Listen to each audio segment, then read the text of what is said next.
Tony DeFrank back in with our July edition of covering classic cars, and here with a friend, I guess now friend and customer, Desi Dossantos.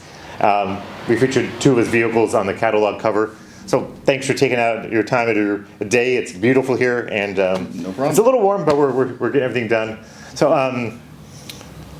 let's start talking about the feature vehicle. Is this like 51 Ford Shoebox, but it's like no shoebox you've ever seen in your life. I love 51 Fords, and this car, it stops people in their tracks. So kind of like how did it end up in your collection? Sure.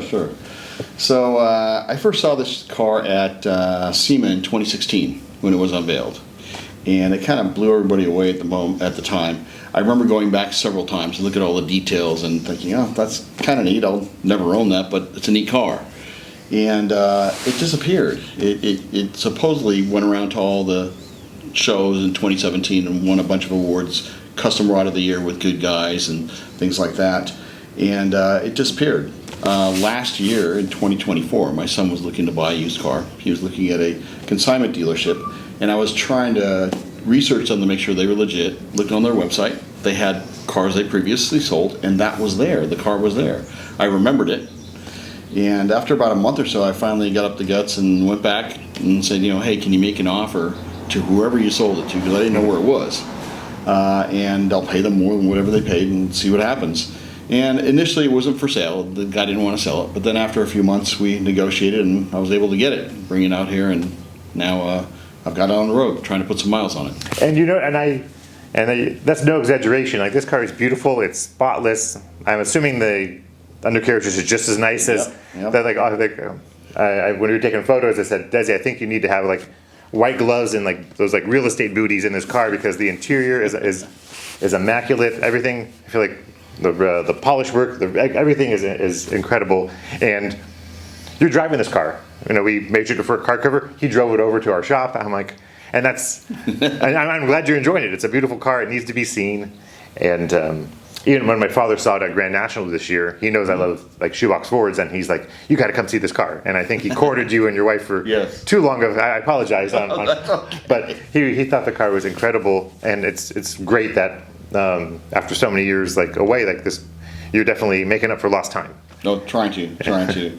Yeah, the person that had it before me had it for I guess 6 or 7 years or so, and put 30 miles on it in that amount of time, which is not much. So it wasn't being driven. That's a Tuesday afternoon for you, I believe, right now.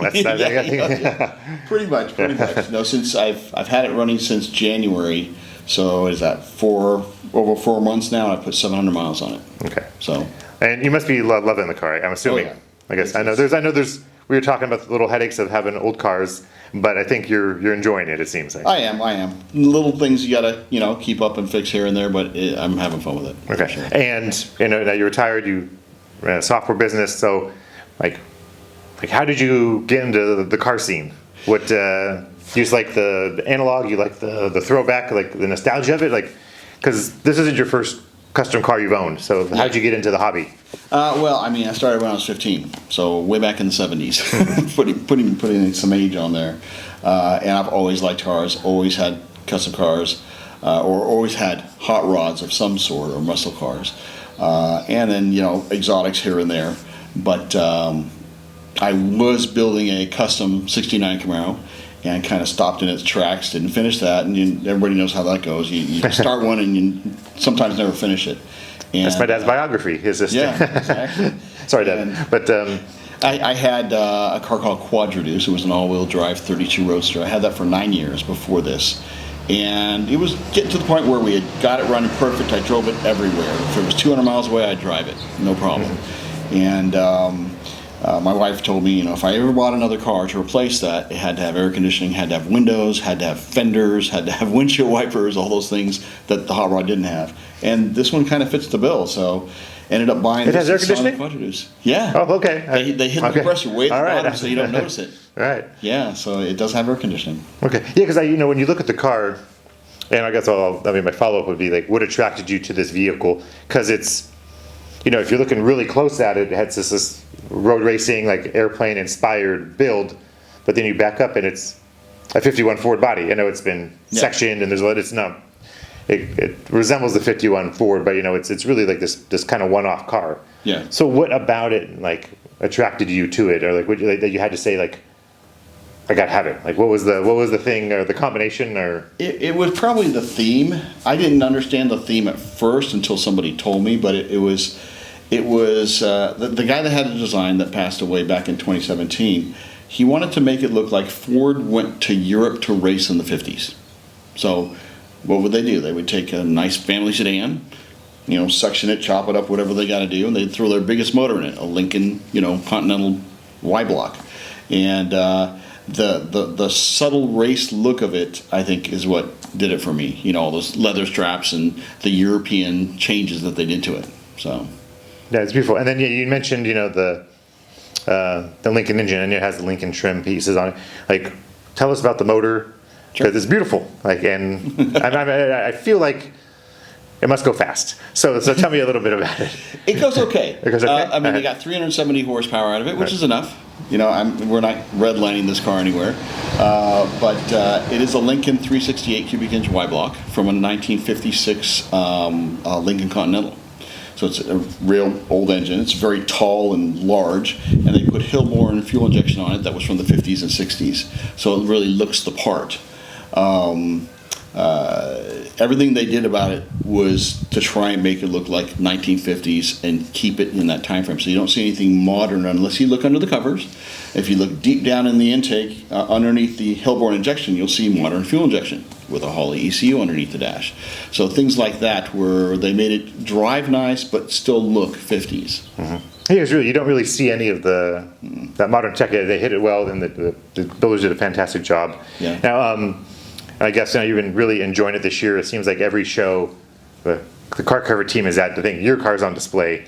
So is there like something like, what's your favorite thing about the vehicle, or is there anything that you're like, oh, this is the coolest feature about it, or maybe just walking by, like you got to tell people like look how trick this is. There's a lot of little things, a lot of details. Personally, I like the interior. The interior was all custom made. Wicked Fabrication is the company that did the build. And everything they did in the interior just is slightly different. The whole interior dash and everything has changed. The shifter has a linkage that comes back so that the shifter is closer to your hand. You have to turn your wrist to shift. It's a 5-speed. The pedal box is just beautiful, the way they did it. Everything in there, the way the old 50s airplane look with the rivets and the aluminum and everything, all of the buttons are on the overhead console instead of no buttons on the dash. So everything they did about that interior just looks great, and it's actually very comfortable too. So driving it down the road, it's not bouncy, it's not rough to ride. It drives really smooth. It's got a modern suspension on it, so it should.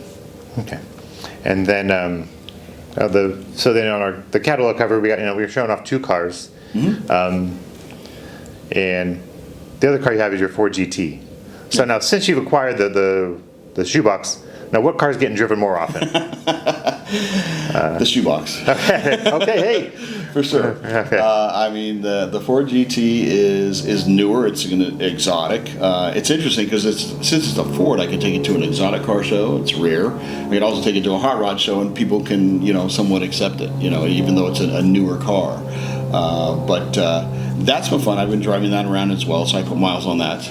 Most people don't drive those at all. You see them up for sale with 50 miles on them. I've got 4,200 miles on mine already, so I'm driving it. And that's I think now people getting these vehicles are investing a lot of time and money in them. I think they're getting driven now. Yeah. And I feel like Ford Motor Company is like, please drive it. But I understand that people want to maintain it, hold on to it as an investment. But it's nice to see that you're investing your time in it too, and getting behind the wheel and enjoying it. And they're both beautiful cars, and they're going to get attention wherever you go. And it's well, they make a good pair, yeah. New and old Ford, And I was never really a Ford guy. I've had a couple of Fords here and there, but I've had Chevys and everything over on the list.